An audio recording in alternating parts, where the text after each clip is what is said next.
Why this road? Why here? Why then? What happened? All those questions, they don't mean anything when you think about, will your child ever walk through the door again? That was Kent Landry, father of missing person Jason Landry, talking about the hardships that every family that has a missing loved one faces. But Kent and his family are facing a lot more with all of this. Some people are saying that perhaps law enforcement early on in the investigation could have done more. Maybe they've let them down a little bit. But Kent is flat out calling out the media and one particular piece of information that is turning the conversation, at least in this social media space, in a whole different direction. And to be perfectly honest with you guys, I don't know if it's helpful to this case at all.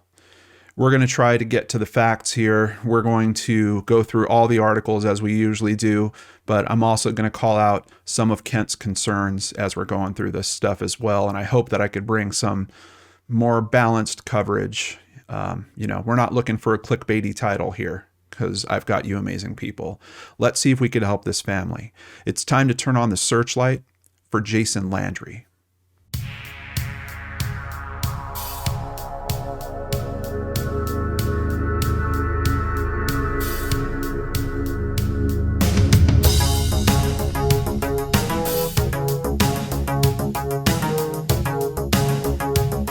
Welcome back to Brainscratch Searchlight. I'm John Lorden. Thank you so much for joining us here today. And just in case you missed the previous videos, Searchlight now happening every other Friday. Regular Brain Scratches will happen on the Fridays in between. So if you're wondering why the schedule looks a little bit different, that's how we're going for the immediate future. That might change. We'll see. We've got some other show ideas and things that we're working on here at Lorden Arts. But let's get into today's case. This is one of those where we have a vehicle. It looks like there's an accident. Vehicle is left behind, but the person goes missing. It's a really tough case. Reminds me a little bit of the Brandon Lawson case. Of course, people will probably also compare it to the Maura Murray case. These are some of the biggest mysteries that we have that we're looking into constantly, just throwing new theories at it, new ideas, because it seemingly doesn't make sense, especially when you have very strong search efforts that are going on for the missing person, as we've had in all of the cases that I just mentioned. But let's go ahead and get into the details and see what we can learn here, starting with NamUs. And the first thing I want to point out, I know a lot of people are talking about this photo in particular that's been posted at NamUs.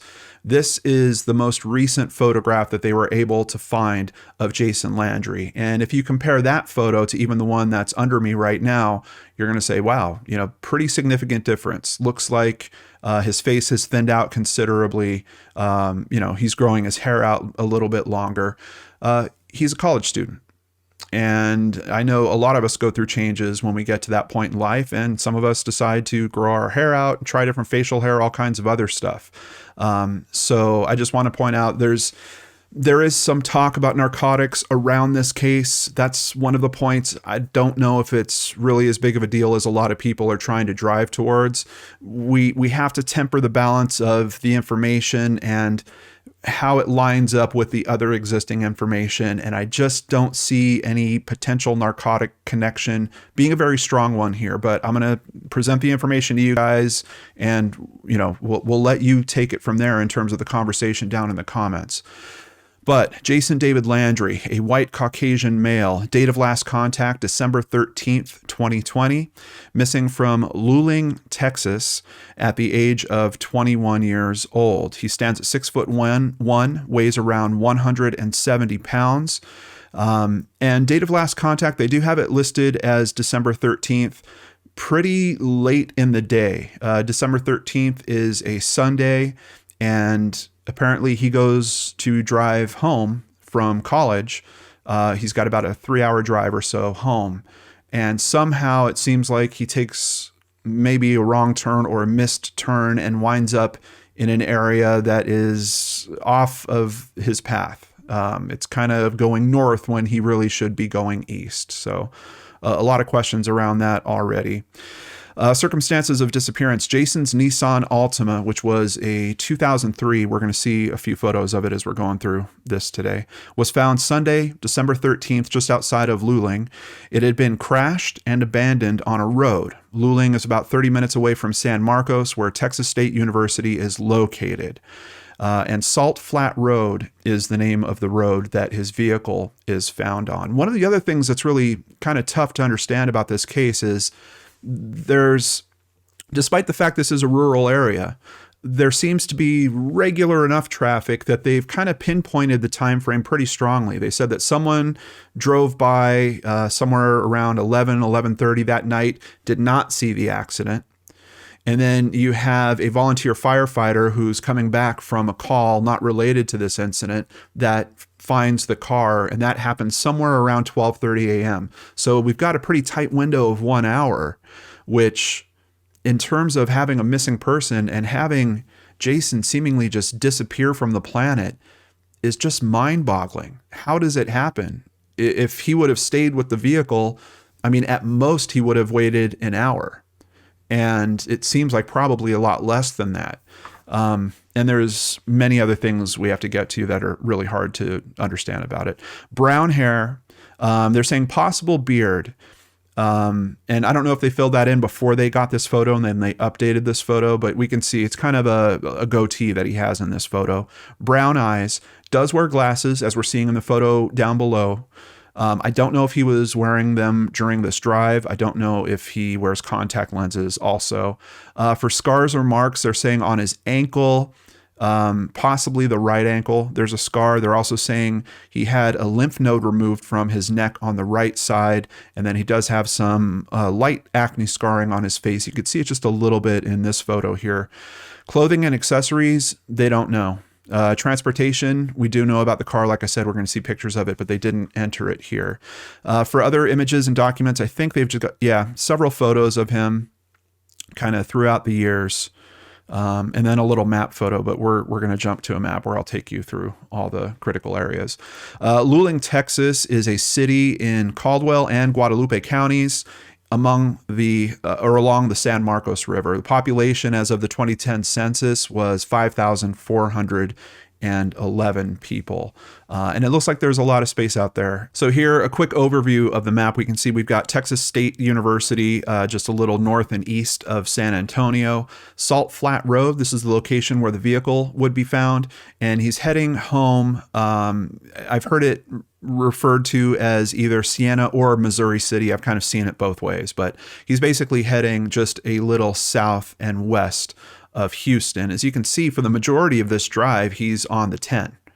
But getting to the 10 is that first little stretch, and I think that's possibly where a mistake might have been made. We can see this kind of the 80 that he's taking to get down to the 10 is where we have the turnoff for the Salt Flat Road, and that seems to be where he wound up. So let's jump to Google Earth so we can take a look at a few of the key locations. And I want to give a very big thank you to Ed Denzel from the Unfound podcast.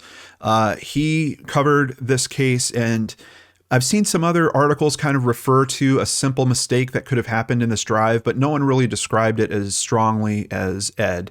And simply as Ed. So I just want to thank him for that. We're going to take a look at the point that he raised as we're looking through this. Of course, if you want to check out his coverage, I'll have a link to that in the description box down below. But we're starting at Texas State University, San Marcos, which we can see here. And then you remember the map, he's got to take that route to get to the 10. Now that route actually winds up on a street called East Austin. And we believe this is probably where that turn got missed. So you can see from the top-down view already, kind of a strange little intersection that's going on here, but it's really when we get down to the street level and you're approaching this, keep in mind this is nighttime.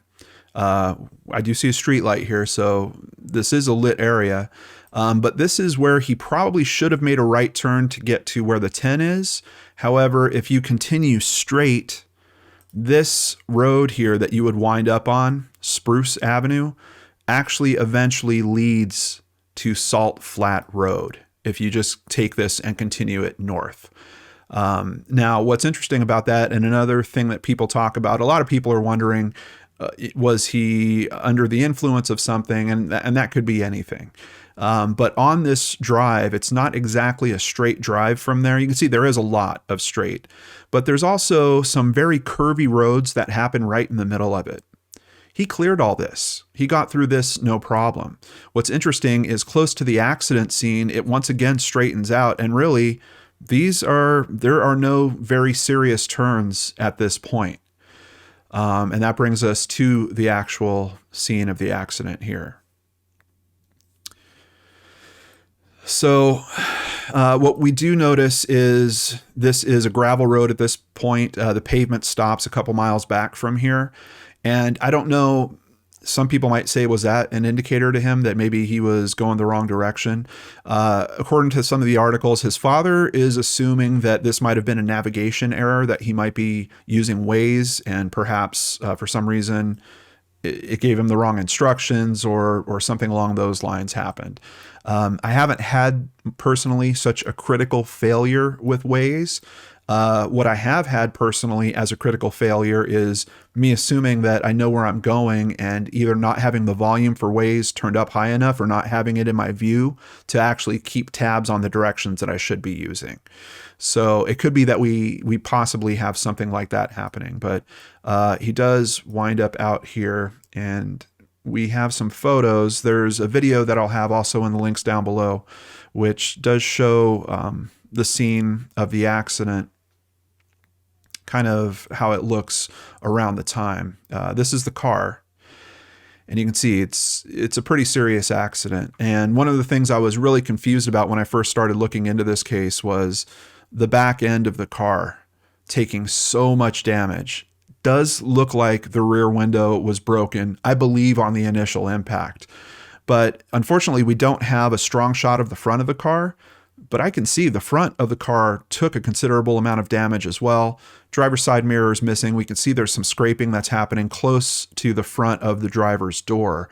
Some other damage along the side as well, but really that back and that front took a significant hit.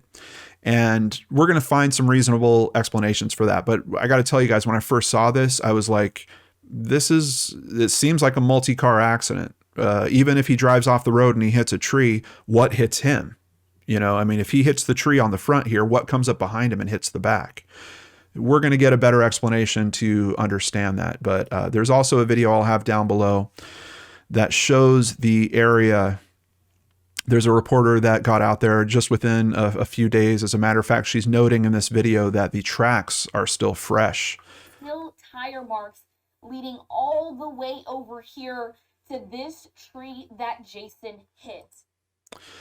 So, and there we have the tree. There's a Websleuther that has also taken a photograph of the tree recently. It looks like a cross has been put on the tree. So here's another angle of it. There's still pieces of the car literally around the bottom of the tree here.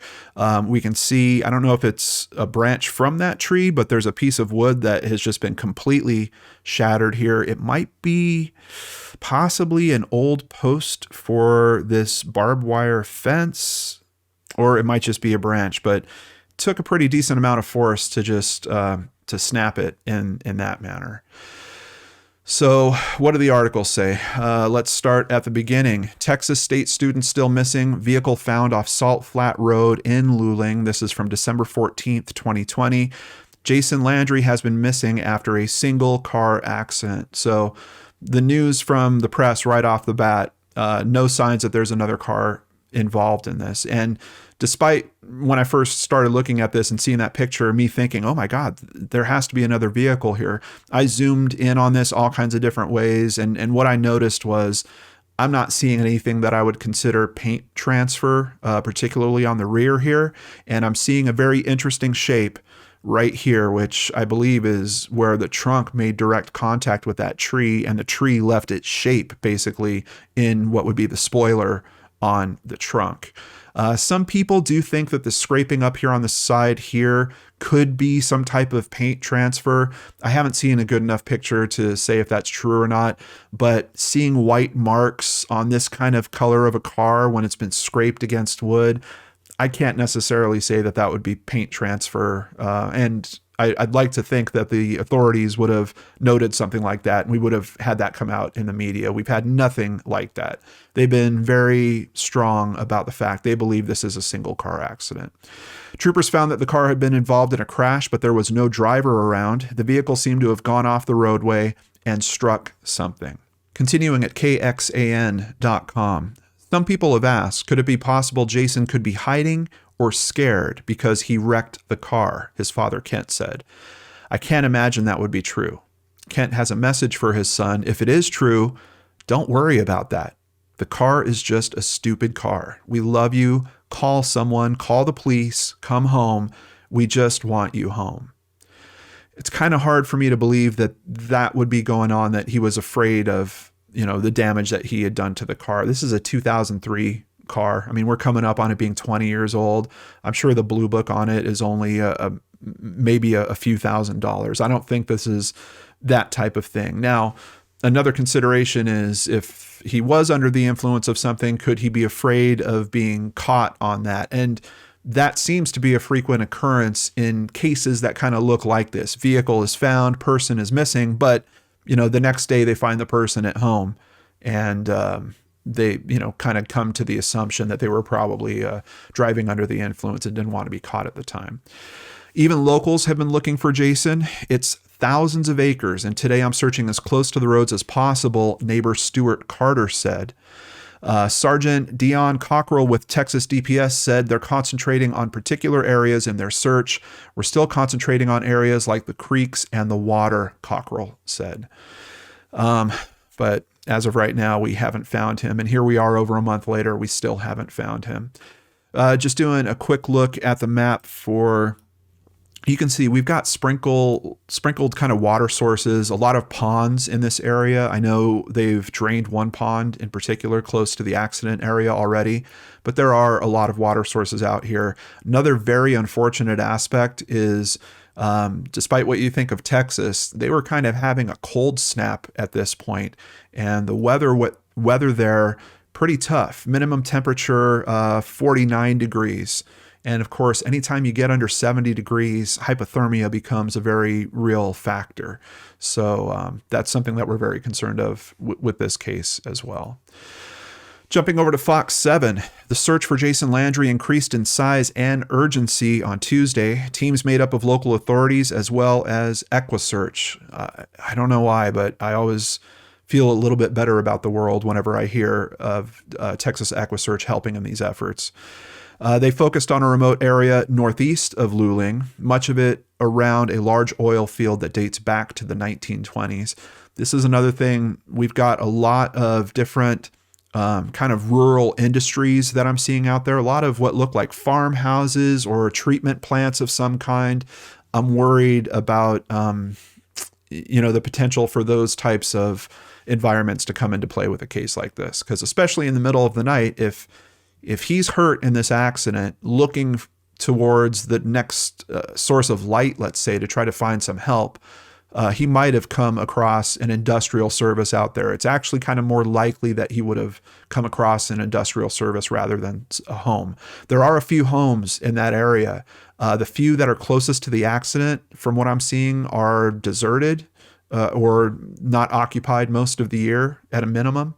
There are homes further basically where he came from, if he did indeed make that kind of incorrect non-turn and went straight through that intersection. I mean, you saw that area. There's houses all around that, but it looks like his accident's about 5 miles north of that. So very considerable walk, and especially not knowing what type of injuries he sustained. We'll get a sense as we go into the articles here what the authorities think about that, though. It's a place where someone could easily get lost, according to Felix Cortinas, who has a deer lease nearby. Just wanted to stop there for a moment. Deer. I personally live in an area where we see deer around here occasionally as well. And when they come flying across a street, that certainly gives you a lot of cause for concern. Hitting the brakes, pulling on the steering wheel, could something like that have led to the accident? I think is certainly a very strong consideration. But back to Felix's comment, a lot of old wells, saltwater disposal, old wells that were never even capped or cemented, just holes and a lot of creeks, a lot of steep banks. So already just in terms of search efforts, it sounds like it's risky and possibly dangerous. But outside of that, middle of the night, injured in what effectively looks to me like a two collision crash. There was two impacts that happened. Could there possibly be a concussion that he's dealing with and all this? There's a lot of factors here. Family members believe it's possible a malfunctioning traffic app caused a rerouting of his navigational system, and that's why he ended up so far off track. I don't know why my son was down this road. My best guess, he will follow Waze wherever it sends him. He was coming home from college, but he was here on this road, and I don't know if he was trying to avoid a deer or what, swerved and hit some trees on the side, says Jason's father, Kent Landry. It's easy to miss where Jason's car left the gravel road. It ended up in a ditch along a fence and tree line. Some of his clothing, however, was found near the scene along the roadway. Now, I don't know if they're talking about clothing that he was actually wearing at the time of the accident, stumbles out of the car and then removes some of it and drops it at the roadway. Or as a result of the accident, did he have some clothes that were loose in the car? That back window blows out. Some of the cars get thrown in a direction.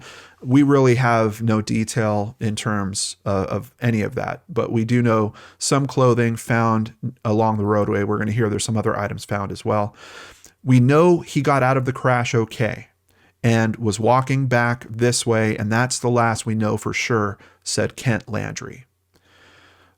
So yeah, law enforcement also commenting, they basically believe that any injuries he sustained were not significant, obviously not significant to the point where they incapacitated him, because we would have found him. But they actually think the injuries could have been relatively light. Dogs tracked a scent indicating Jason was walking back towards Luling. After about a quarter of a mile, the trail disappeared. Right now, we have no indication of any foul play at all, and we don't know if maybe somebody picked him up or if he just wandered to an area where we haven't searched or found yet, said Sergeant Dion Cockerell. The car was towed to a holding lot in Luling. Investigators say the damage does not indicate Jason was intentionally forced off the road. It also states they did find a small amount of blood inside and some personal items, including his phone.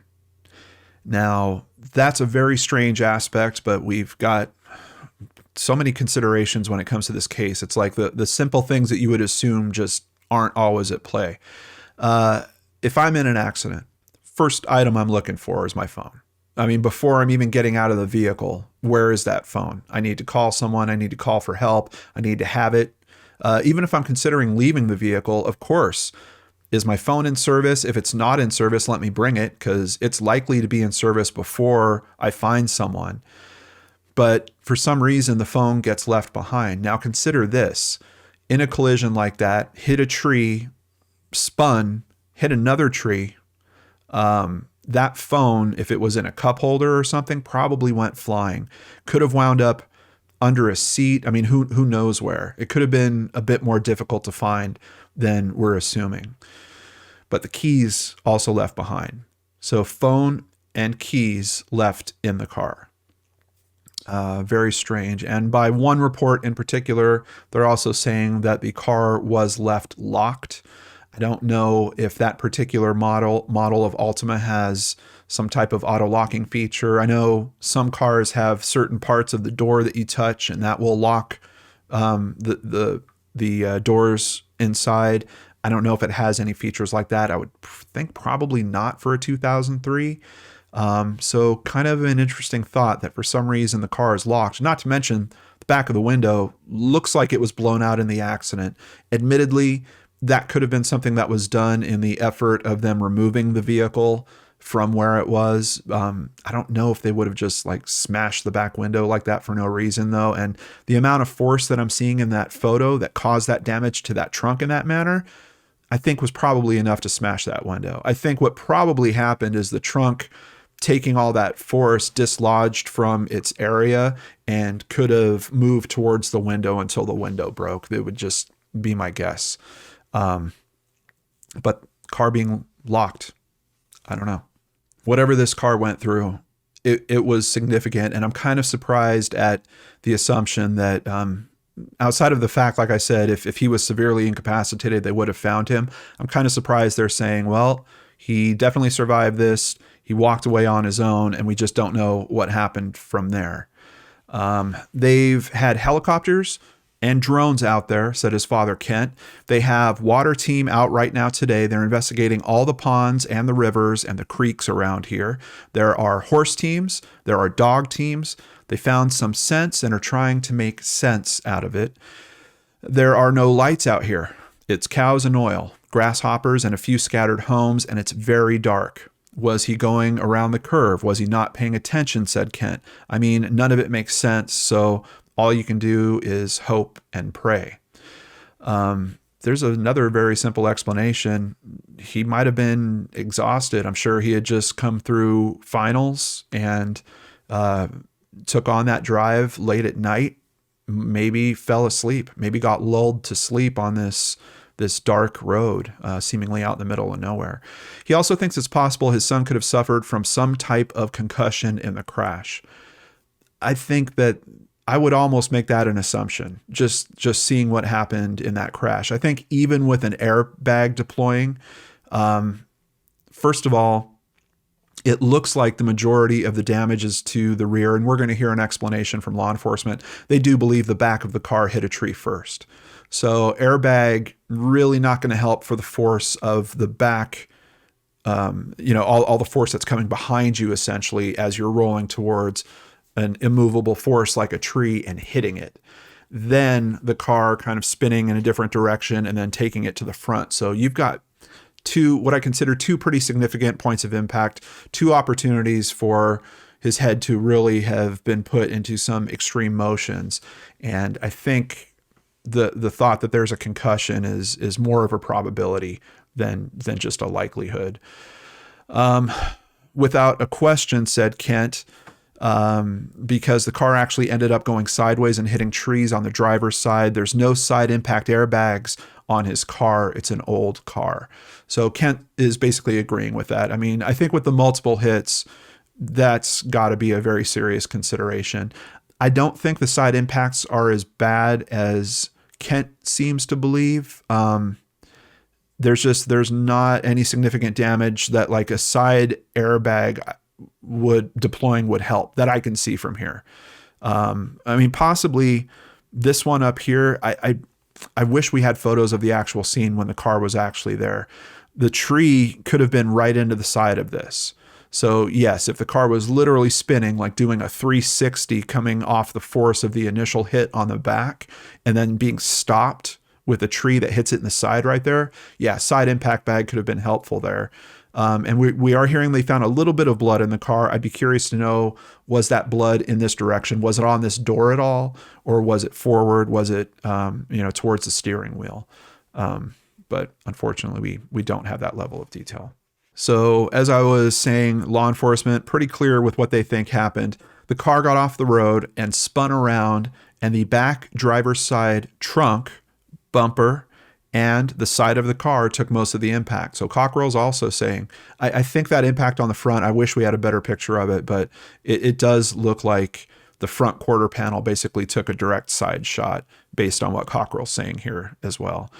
He said emergency crews found some of Landry's personal items outside of the car at the scene of the crash, including a backpack that helped authorities identify him and contact his family. He said authorities currently do not believe anything was taken from Landry's vehicle. So I know a lot of what I do is considered true crime. For these missing persons cases, it's always a question. Is there a crime that is actually a component to this? Let's kind of break it down with what we know right now. It looks like there's a terrible accident. Looks like there isn't another vehicle directly involved. I think just to be safe, we can say There might be a possibility that someone swerved at him, or he had to juke to avoid something. So I don't think we can 100% rule out another vehicle being a component in the accident. But in terms of in a criminal way, like someone chasing him and then, pushing him off the side of the road, we're not seeing any indicators of anything like that. And in terms of trying to break down a motive, if there was something like that happening, first of all, he's a college student. What type of valuables are we talking about? And even outside of that, we're hearing his personal items are basically being found, and they're being found around the accident scene. So what does that leave us with? I mean, don't get me wrong. There's all kinds of social information that I think should be investigated in any missing persons case. Go back to the last people that spoke to him that day. What was going on with him? Did he have any kind of issues going on with anyone? Any known enemies? Things of that nature. I still think all that footwork is a necessary component, because this is just a straight up missing persons case. But is it going to roll out that this is actually a criminal investigation of some kind?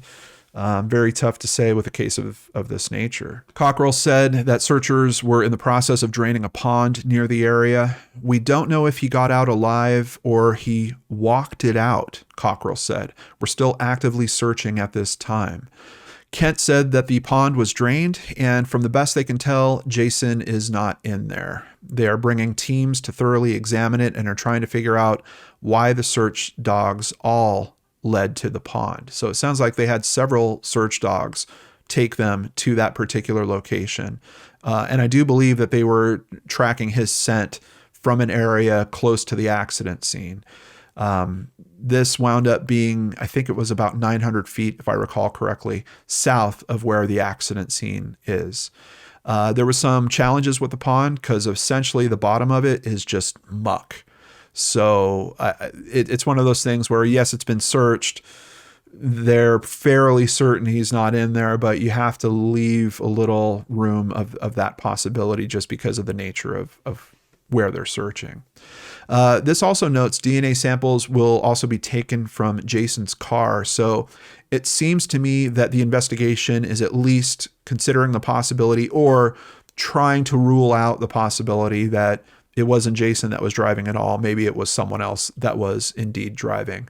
I haven't seen any follow-up on that aspect at all.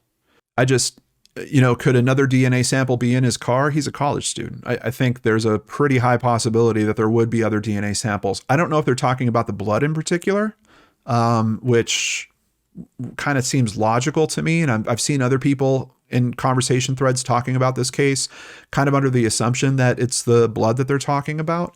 I'm not 100% sure based on the information I'm seeing. That to rule that out would certainly be helpful. If they could say, we found this car accident, there was blood in the car, the blood matches Jason. That might be helpful in terms of kind of eliminating this criminal aspect that is really swirling around very, very hard in the social media space on this case. December 20th, 2020, the father of a missing Texas State student spoke at a prayer vigil for his son on Sunday night. And this is a man who would know how to speak at something like that. Kent Landry is actually a pastor as well. I stand here almost a week later, and I still don't know where my son is, and I cannot tell you how hard that is, said Kent Landry at the prayer vigil hosted by Southminster Presbyterian Church, Missouri City, Texas. We are living the worst dream of every parent. And they certainly are already with the missing persons case, but then a lot of tough feelings that are happening, in particular lately with one of these articles that we're going to touch on here. Rescue organization suspends search. Texas Equusearch winds up suspending its search fairly soon after they kind of get things started. The search organization said that they believe that the area where Landry disappeared has been searched thoroughly. Effectively, they came in, they did their usual checks, they didn't find any additional signs that he was there. They released a statement Over the last 9 days, law enforcement investigators and 2 different search teams have searched for Jason Landry in every accessible, reasonable, and practical place that he might be. Searchers and law enforcement investigators have utilized multiple resources in the search for Jason, including a helicopter with infrared cameras, UAVs or drones, side scan sonar, scent dogs, as well as searchers on foot, ATVs, and horseback. We will not speculate on what may have happened to Jason, but we feel the vast area surrounding the accident scene has been thoroughly searched, and Jason still hasn't been found. As a result, they're suspending their search operations until law enforcement investigators obtain credible and sufficient information that would lead the team to a more specific area to search. Now, that sounds like we're throwing this mystery in a whole different direction, because now you have Texas Equusearch going out there saying, look, we've done a search of all the reasonable places where we would find him, and we're not finding him out there. I'm seeing quotes from some other searchers that are saying, well, what's the level of certainty in that? And they're putting it at like 60 to 70%. So it's not completely ruling out the possibility that he's out there. But I know a lot of people are going to hear that and say, hey, look, they went out there. They had all these teams. They searched this big wide area. They couldn't find him. He had to have been removed from the area. And yeah, that there's definitely a very important consideration to that. He's in an accident, might be dealing with some injuries, looking for help, and just disappears. There could be someone comes along, picks him up to take him somewhere, crime of opportunity possibility. What would that be with Jason in particular? I don't know. I'm not sure. But certainly something we have to consider, but we do have to keep tempering this information. Keep in mind, this isn't Texas Equusearch saying they're 100% sure that within 10 square miles of where his car was, Jason is not there. I wish they could be that certain. I know they wish they could be that certain as well. But that's not how it works. At ABC 13, earlier this month, Texas Equusearch suspended their efforts to find him, but in an announcement issued by Landry's father, Kent, on social media, he said the search continues, just in a different manner. The search coordinators thought it best if trained searchers looked for him, wrote the father on the Southminster Presbyterian Church's Facebook page. It limited the people that could throw off the scent of Jason's trail. The trained searchers had GPS tracking, so they could be certain what areas were searched. They used a drone to do 3D mapping of the area recently. That allows them to search for areas of interest on the computer, then go to that location and check it out. They plan to do another drone search soon. Some of the videos I've been watching on this, they're using software that's taking the drone footage, looking for colors that are unnatural, using that to flag specific areas, and then they send a team out to search there as well. I have to say, outside of the consideration of throwing off the scent dogs, which, 5-6 weeks later, I don't know if that's still really an active consideration. Just hearing what type of area this is and the potential dangers around there, I think public searches are going to be very tough in general because of liability concerns. Someone says, yes, I have private property there. Yep, come on and do a search. You get a bunch of volunteers together, and then, someone has an accident with one of those uncapped wells or something like that. So I think there's several reasons why they're probably not going for that. I know it's frustrating. I know there's a lot of people in the public that want to help with this case in particular. They're trying to find avenues to do that, and they can't quite do it. Even I went looking for just a Facebook page. I'm going to look again before I post this video, but I couldn't find a straight up Facebook page for helping the search on this case. I did find a discussion group, but that's not what I was looking for. I was looking for something kind of at least supported by the family, maybe even with some of the family commenting on it. Pretty much the church's page is where a lot of the information is coming through for the case. That seems to be kind of the main Facebook page that I would consider where the family is speaking. Not being able to get into his phone or computer has slowed the process, said his father, Kent. So obviously they found the phone in the car. The phone is locked, and I believe it needs a 6-digit password to unlock it. Family doesn't know what that password is. They're waiting for the social media giants to respond with the data. We still have a lot of questions with few answers, but are glad that we have not received the worst news, and we're still hopeful. In most, and there's been a lot, let me just say, but in most of the video coverage on this case, family has been very engaged. His mother interviewed many times. Father, kind of the point person in terms of the family for this case at this time, also interviewed several times. I've seen what I would consider one kind of long form interview with the mother, but not a whole lot more outside of that. And I'm just bringing that up because we're getting to an article now that a lot of people are upset about. I'm kind of upset about it as well. It's this article. It's not even an article. It's actually a video clip that's been titled, but it's over at fox7austin.com. And the title is "Backpack Filled with Narcotics Found Near Missing Man's Car." So we did hear in the previous reports, the backpack was found outside of the vehicle. Here we're hearing apparently some narcotics are found in that backpack. But what Fox 7 is stating is that it's a backpack filled with narcotics. And that's where a lot of people are taking offense. And honestly, I am too. I paused the video at this particular point because they're showing a report that they're saying is coming from Texas DPS. And the report says, notes, unable to inventory vehicle, keys in ignition, vehicle doors locked, which we've talked about that. I don't think we hit on the point that the keys were actually still left in the ignition. And once again, might show that he's probably severely dazed after this accident, doesn't even think about taking the keys, like just leaves them, gets out of the car. Black backpack found approximately 100 feet south of crash, which I'm curious about also because effectively he's driving north when this crash happens. But we've got the car spinning around. I don't know what type of force that is. We've got the back window possibly being busted. Did that allow kind of an ejection point for the backpack to go flying? Or after the accident, did he grab the backpack and walk off with it and then for some reason dropped it 100 feet away from where the accident was? Both things are possible.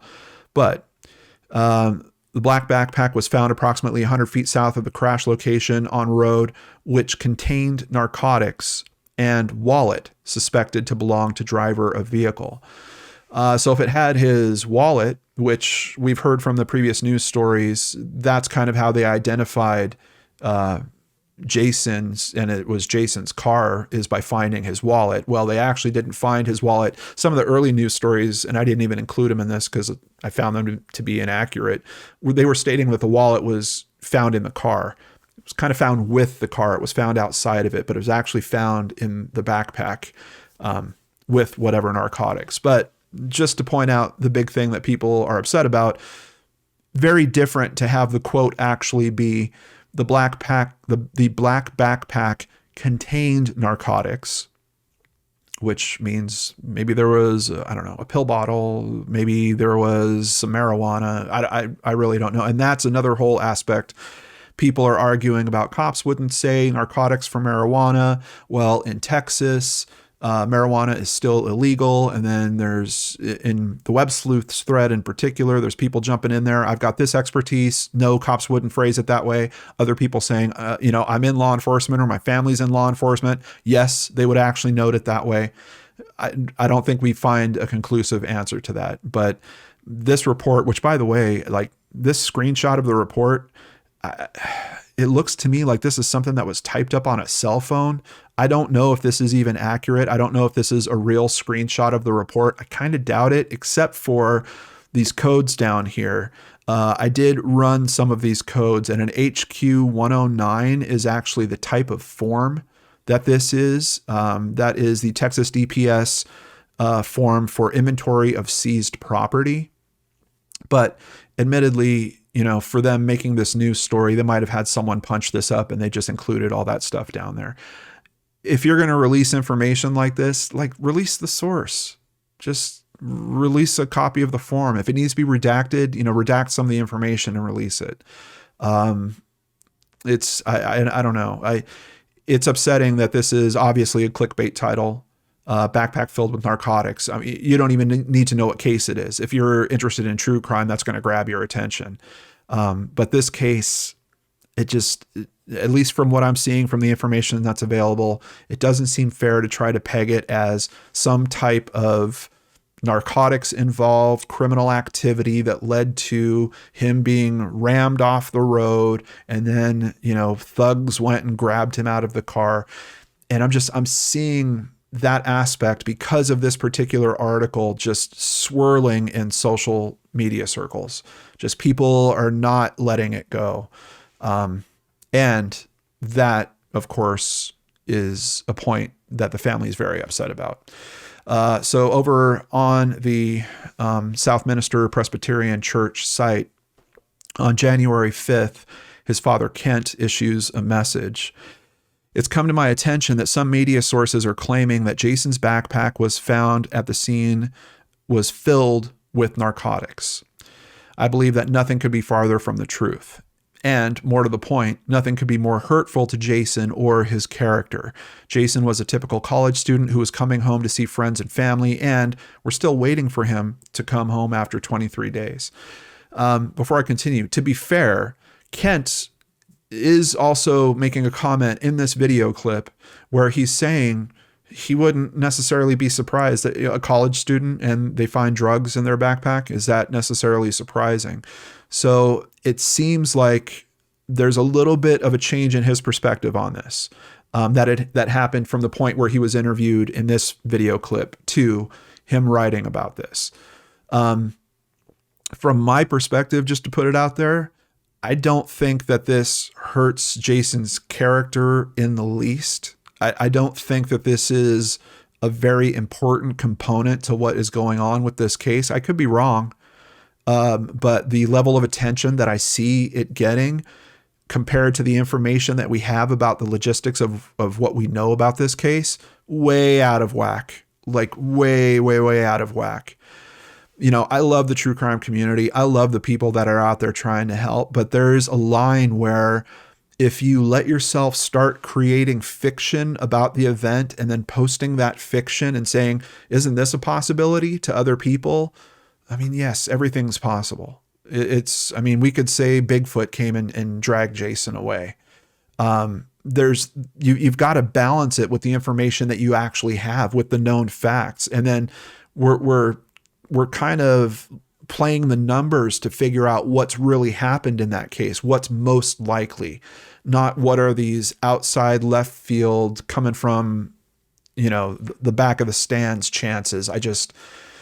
It's tough. I talk to these families. I know what they're going through. I know they get upset. I know they're not their best. They're exhausted.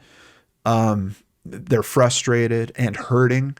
And then they're having to deal with comments like this. So I completely get where Kent's coming from.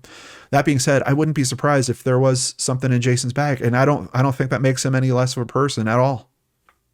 Do I think it potentially hurts the coverage of this case? Is that the point that Kent's trying to make? I think so. I know enough about the major media and how they operate in this missing persons sector that if you take a person's personality and chalk them up to one of several types of stereotypes, media will all of a sudden just disappear when it comes to that case. And I think that's what Kent and his family are afraid of. And that would be unfair in this case.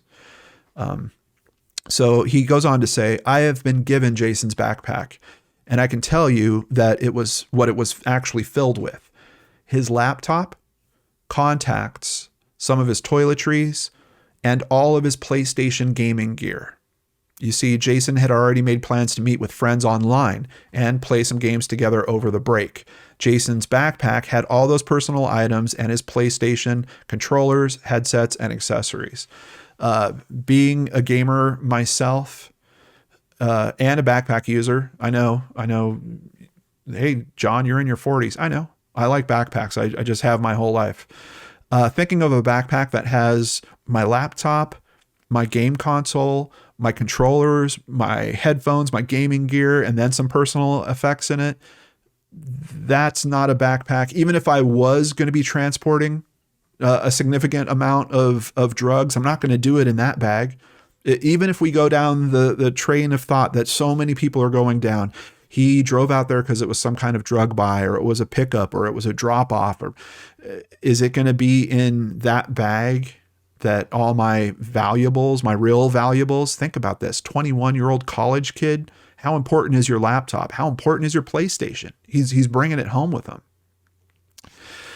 I don't know. The whole drug angle just, it's being so heavily discussed, and I do feel for Kent, because I do think it's taking away from the focus of the case and the tragedy that's going on with this. So please don't believe the media when they try to sensationalize what is a tragedy in order to get you to click on their site and read their articles. Do something that's actually useful. Hope and pray for our son, who is still missing. Care for your own family and count your blessings.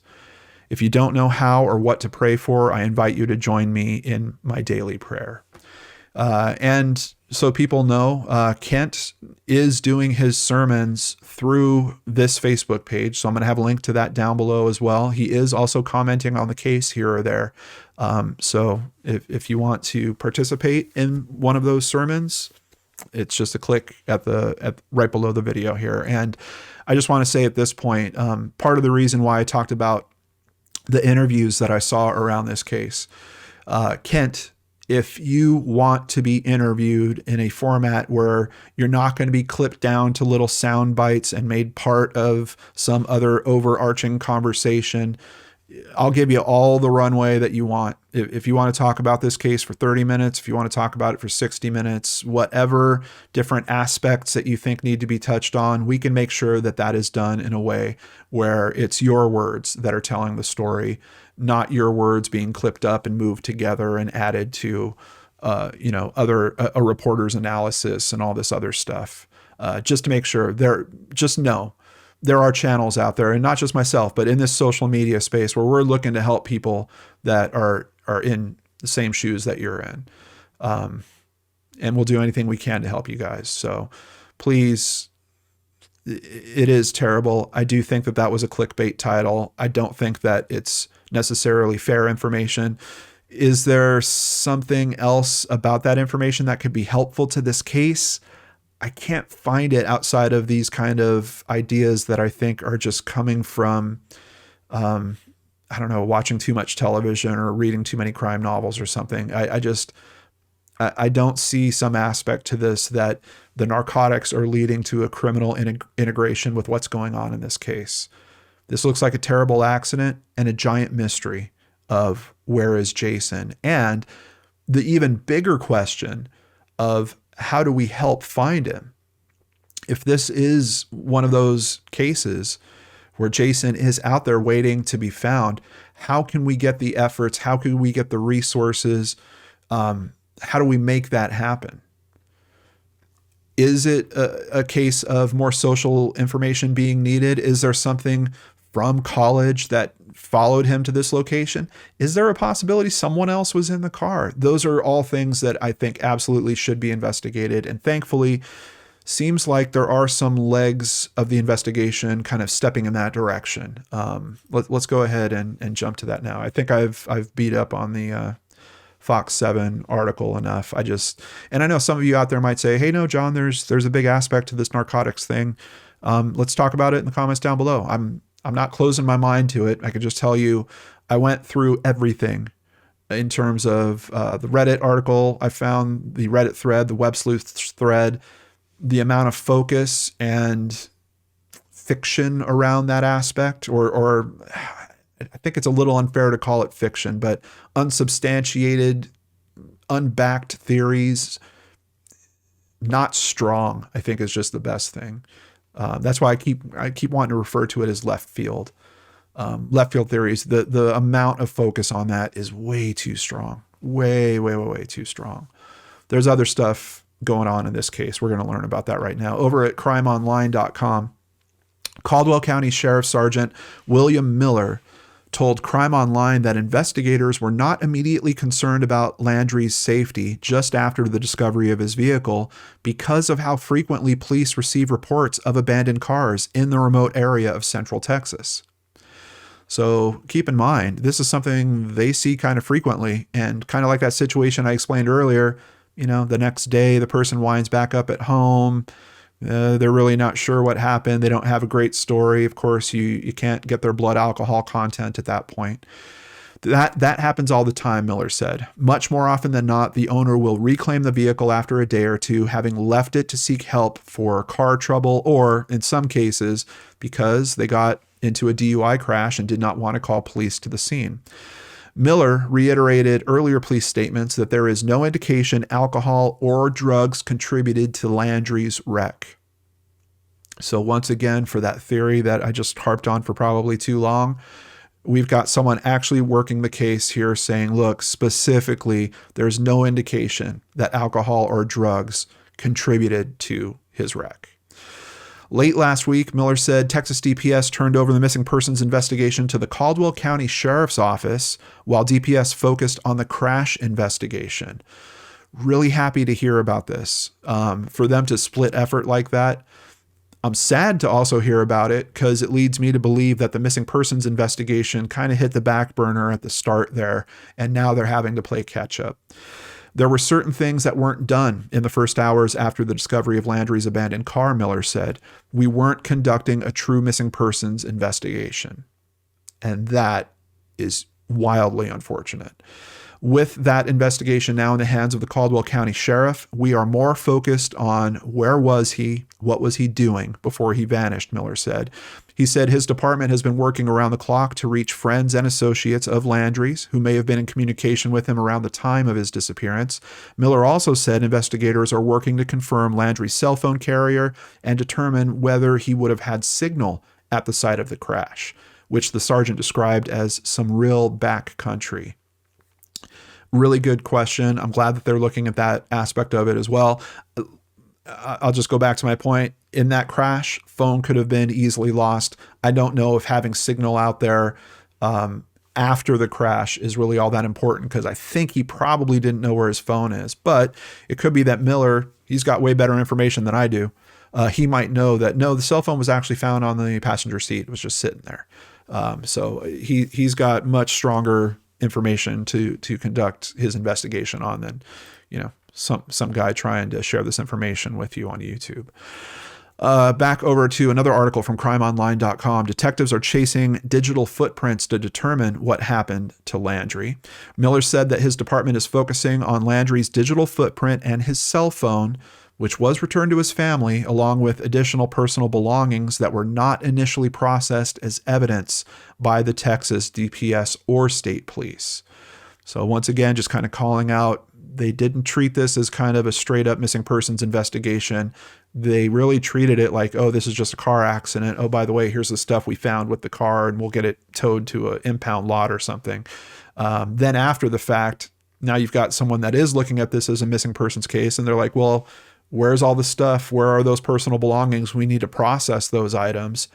Now they've been handled by family members. So it's kind of, it's got to be frustrating. Sheriff's deputies traveled to the Houston area on Wednesday to meet with Landry's relatives and retrieve some items of evidence that had been in the missing man's vehicle. Miller said that Landry's cell phone is locked, and because of the type of security code he uses, it may take months to unlock it. But the sheriff's sergeant said he expects that cell phone and other relevant data will be retrievable through blanket subpoenas to technology companies like Facebook and Google, where Landry's data is likely stored in the cloud. The only thing we can't get is data stored only on the phone, Miller said. And thankfully, not a whole lot of data nowadays, especially depending on what type of phone you have. Not a whole lot of it is only on the phone. And I know several of you are probably thinking, well, what about pictures? You take a picture and it stores it in the memory on the phone. Yeah, but a lot of these new phone manufacturers, I mean, Samsung's been doing it for years. They've got their own cloud services. They're backing your stuff up. Google also has backups that are happening on some of that information as well. Kind of depends on how your device is configured, but pretty rare now that most of that information isn't getting copied somewhere in the cloud. Asked if investigators believe Landry would be found alive, Miller said his department simply does not have enough evidence to form a single working theory. We're still chasing. We are trying to run down all of our leads, Miller said, adding, it would have been easier if we had started a week ago. So once again, you just get that sense of frustration in Miller's comments. Another thing I wanted to point out is school has been out, but I believe it started last week back at San Marcos. So it's going to be interesting now as the investigation kind of picks up. I believe they'll be able to do a little more of that back tracing, the kind of social information searches that they needed. I think that stuff's probably going on, probably starting in the last week or so, and will continue for the next several weeks. The coverage seems to have really eased down. I don't know if it's because of the assumption about the bag filled with narcotics at this point, but thankfully, back at the Southminster Presbyterian Church Facebook page, there was an article in a publication called The Newsboy, and they've copied it here, so I'm going to share a few pieces of it. Kent Landry, Jason's father, described Jason as a kind and trusting young man, the youngest of 3 children in the Landry household, where his father, a former trial attorney, pastors the Southminster Presbyterian Church in Missouri City. Jason is a junior at Texas State University in San Marcos, where he was working to land a degree in the school's top-rated sound recording program. Just this spring, in fact, Jason's auditions to formally enter the highly competitive music program were scheduled in coming weeks, his father said. Jason loves music, his father said, and he was just starting to write some of his own songs. Jason's disappearance, especially during the Christmas season, has been difficult on all of us, and like most any parent, we just want to know what happened. And I know I want them to know too, and I hope you guys feel the same. If you do, please share this video with any friends, family, acquaintances, social media contacts that you have in Texas. Let's keep the exposure raised here. I'm hopeful. We had so many kind of big companies covering this case early on. I'm hopeful that if there is a significant development in terms of the investigation, that they'll swing back to that. But with the trend that I saw and the information around this case, I don't know for sure. But we're going to keep an eye on it. And if we do hear of any developments, I'll let you guys know.